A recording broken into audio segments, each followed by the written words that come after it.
આ તો અમદાવાદની ગાડી છે. Yes madam. કઈ યાદ આવ્યું? ના, શું યાદ કરવાનું હતું? અમદાવાદ સાથે મીનાક્ષીનું બહુ જ ઇમ્પોર્ટન્ટ કનેક્શન છે. હા, એ ત્યાં રહેતી હતી, ત્યાં ભણતી હતી અને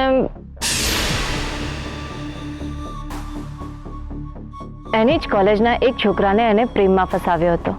અને એ છોકરો એટલે આશીષ સાવલિયા. અને આ ગાડીનો માલિક કોણ છે ખબર છે? કોણ? વિજય સાવલિયા, આશીષ સાવલિયાનો સગ્ગો ભાઈ. અને એની પાસે મીનાક્ષીનું મર્ડર કરવાનો સ્ટ્રોંગ મોટિવ છે. Yes, you are right. અને વિજયની ગાડીનું મીનાક્ષીના ઘરની આસપાસ દેખાવું એ કોઈ કોઇન્સિડન્સ તો ના જોઈ શકે. એક્ઝેક્ટલી. ક્યાં મળશે આ વિજય સાવલિયા?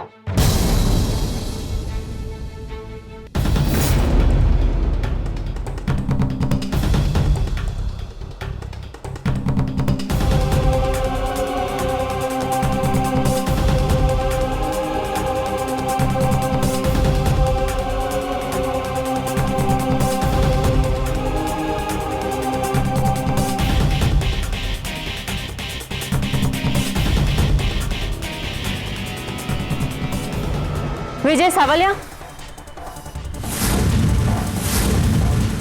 હા. તમે આશીષ સાવલિયાના ભાઈ ને?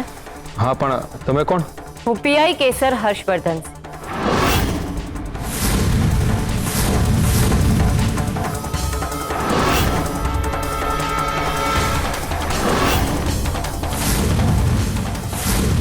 ભાગવાની કોશિશ ના કરીશ, નહીં તો અહીંયાથી પોલીસ સ્ટેશન જતા પહેલા સીધો હોસ્પિટલ પહોંચીશ. ચાલ. ગાડીની ચાવી આપ. ભૂપતભાઈ, ચાલો. ચાલ અંદર બેસ. અને જરા પણ ચાલાકી કરી છે તો મેડમ તો વોર્નિંગ આપશે, હું નહીં આપું. ચાલ.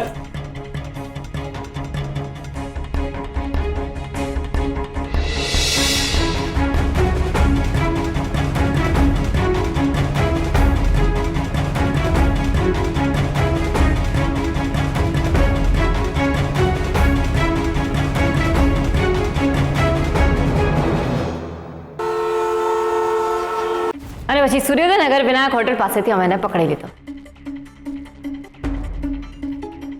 શું થયું? અત્યારે તે મને કેમ બોલાવી? મેડમ, મીનાક્ષીનો ખૂની પકડાઈ ગયો છે. વોટ? ક્યાં છે?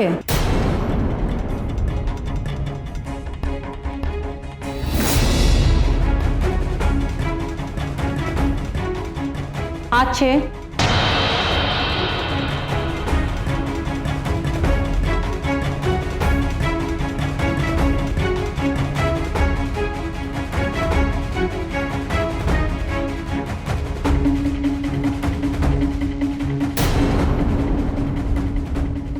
મીનાક્ષીનું મર્ડર તે કર્યું છે?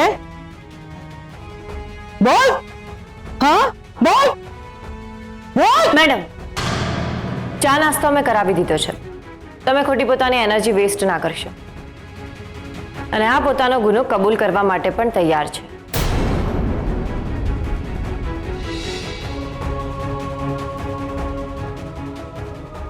એ જે અમારી સામે કબૂલ કર્યું એ મેડમ સામે પણ કબૂલ કર. મેડમ, તમે બેસો ને.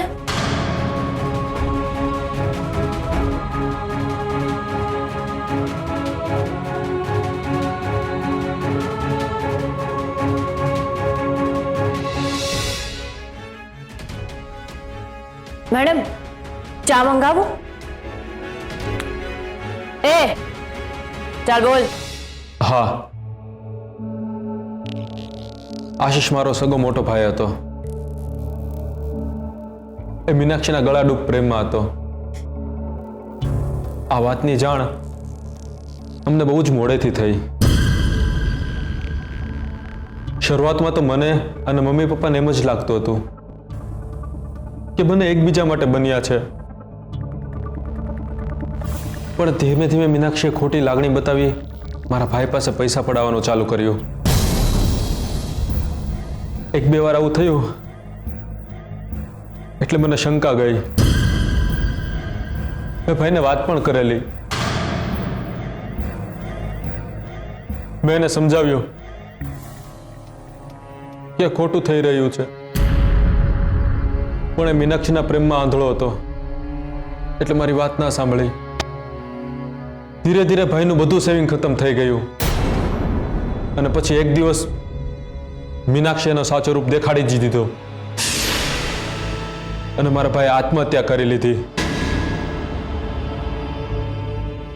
ભાઈના અચાનક મૃત્યુથી મારે મારું ભણવાનું છોડી અમદાવાદ રહેવા આવવું પડ્યું મમ્મી પપ્પા માટે.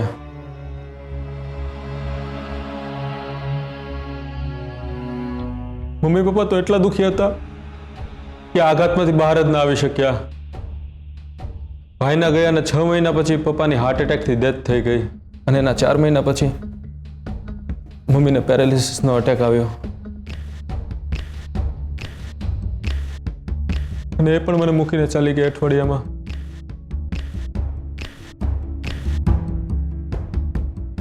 એક જ વર્ષમાં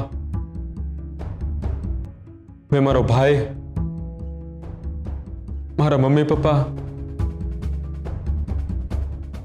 બધું જ ગુમાવી દીધું. મારું ફેમિલી રહ્યું જ નહીં. સાવ એકલો પડી ગયો હું. સાવ એકલો પડી ગયો.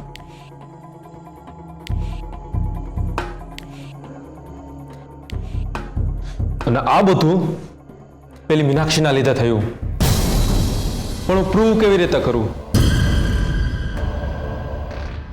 એટલે મેં નક્કી કર્યું કે જેણે મારું ફેમિલી બરબાદ કર્યું છે એને જીવવાનો કોઈ જ અધિકાર નથી. એટલે હું મારા બધા જ કામ ધંધા છોડી મીનાક્ષીને શોધવામાં લાગી ગયો. અને એક દિવસ મને ખબર પડી કે મીનાક્ષી રાજગઢમાં છે.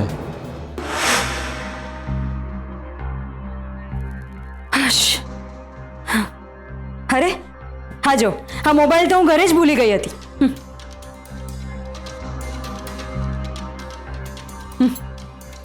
અને હું ઘરે જઈને શોધતી હતી.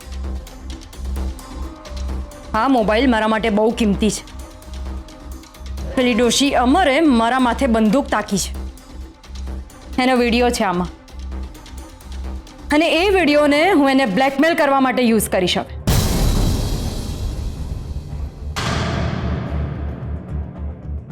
અરે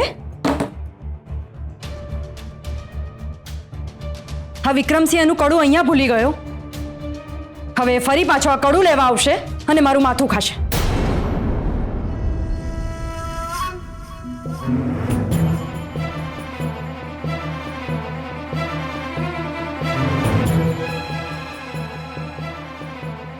કોણ છે તું? આખરે તું મને મળી જ ગઈ.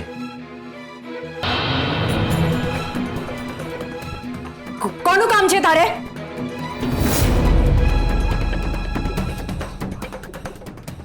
તું છે કોણ? અચ્છા, તે મને ના ઓળખ્યો. કોઈ વાંધો નહીં, હું જ મારી પોતાની ઓળખાણ આપી દઉં તને. હું આશીષનો નાનો ભાઈ વિજય. શું કરે છે તું? દરવાજો કેમ બંધ કર્યો તે? દરવાજો ખોલ.